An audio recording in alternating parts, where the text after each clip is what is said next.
I did try to do something completely different and something that didn't really have,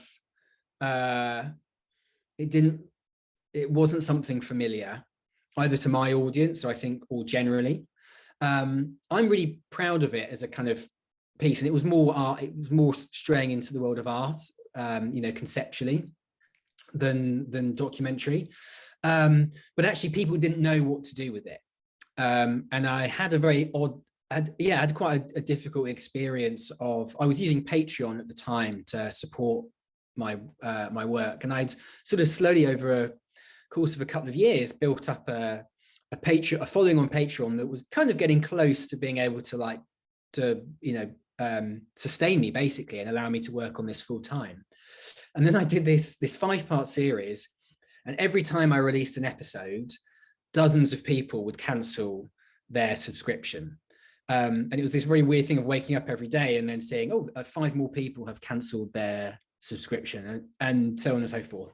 It was quite a difficult, it was a bit depressing, because I put a lot of my heart and soul into making this little series. And I hired an actor to be the voice, and we recorded in a voiceover place in Soho, and I sort of really pushed the boat out in the costs that I kind of put into it. But yeah, people, it was a bit too, perhaps it just didn't have it. Weirdly, it had all of the structural stuff going on, and it was built up with very clear, I thought well designed scenes, but it had some visual concepts that I liked, but it was just not what my particular audience thought they were turning up for. They wanted more things about Leonardo da Vinci and so on and so forth. So it was quite a good lesson learned there, perhaps to illustrate that point, that if you stray too far from the path,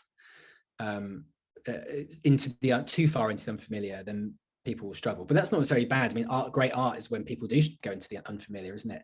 It makes me think there's two kinds of, this is going to sound far too declarative, so I'll heavily caveat it, but perhaps you're right, in each piece you make, perhaps you're either making a piece to communicate an idea, in which case clarity is the thing. You want everything's like, are people going to come away from this video, this story, understanding the same thing I have in my head right now?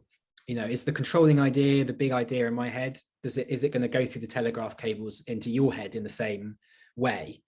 And then other times you might actually be trying to play with the form, and you want to see what else this toy can do. And in those instances, sometimes you're making work that is open to interpretation. Exactly. And I've seen artists talk about their pieces where they're the opposite, where they say, like, I don't want to make something that tells people what to think. I just want to leave the barest number of breadcrumbs to let people assemble something, and then they complete the piece. And there's something in that I found very admirable. But in journalism, I think in non-fiction, we're slightly tied to this idea that, that we're trying to communicate something tangible and factual, which puts us into that former camp more often than not.